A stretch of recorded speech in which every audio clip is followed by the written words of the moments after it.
در مدرسه وارد شدیم جسد معلمی رو دیدیم که از وسط نصف شده و صحنه که دارید می‌بینید هنوز داریم آواربرداری می‌کنیم و هنوز جسد داریم یاد داریم. میدونستن اینجا بخره مدرسه است. چندین ساله که اینجا دیگه پایگاه موشکی نیست و پایگاه موشکی به جای دیگری منتقل شده. یا که اطلاعات دشمن ضعیف بوده ولی اینجا مثلا ستاد فرماندهی موشکیه. فرهنگی هم خب اینجا مدرسه است. ما تقریبا 12 تا همکار فرهنگی اینجا بودن که حتی ما دیشب با هم بودیم برای مراسم افطار کنار هم بودیم و واقعا الان نبودنشون رو داریم احساس میکنیم.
کیف دانش آموز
رو اعزام به بیمارستان ابوالفضل تحت درمان قرار گرفتن و ما بقیه دانش آموزان از طریق گروه‌های امدادی و بسیج مردمی به ظرفیت‌هایی که هست در حال بیرون آوردن سایر عزیزان دانش آموز در این مجموعه هستیم.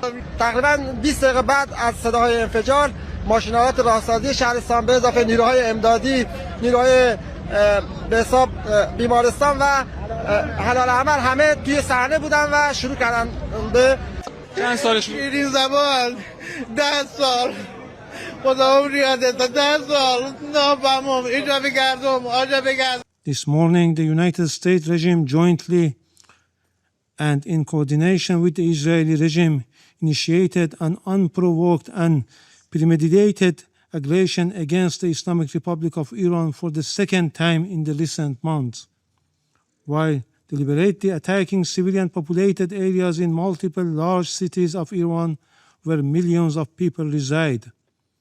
As a result of this brutal armed attack, hundreds of civilians have been killed and injured.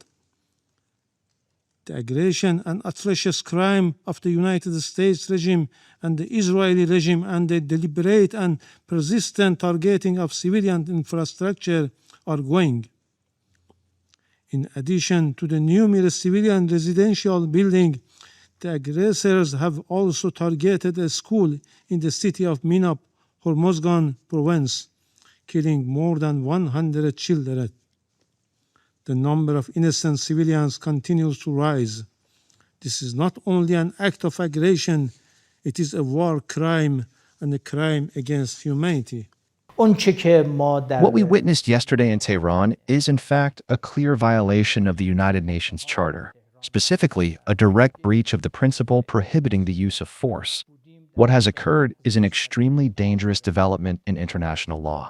This action by the Zionist regime sends a message to the world that the use of force can be normalized, and that is deeply concerning.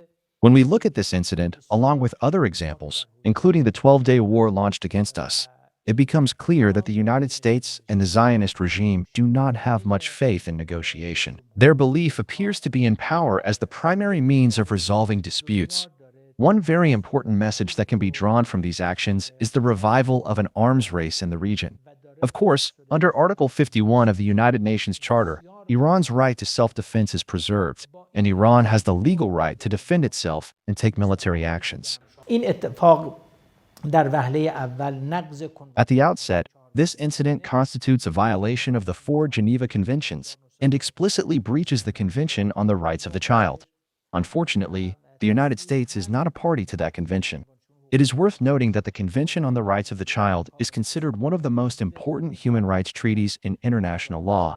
Iran and the Zionist regime are both parties to it, but the United States, unfortunately, is not.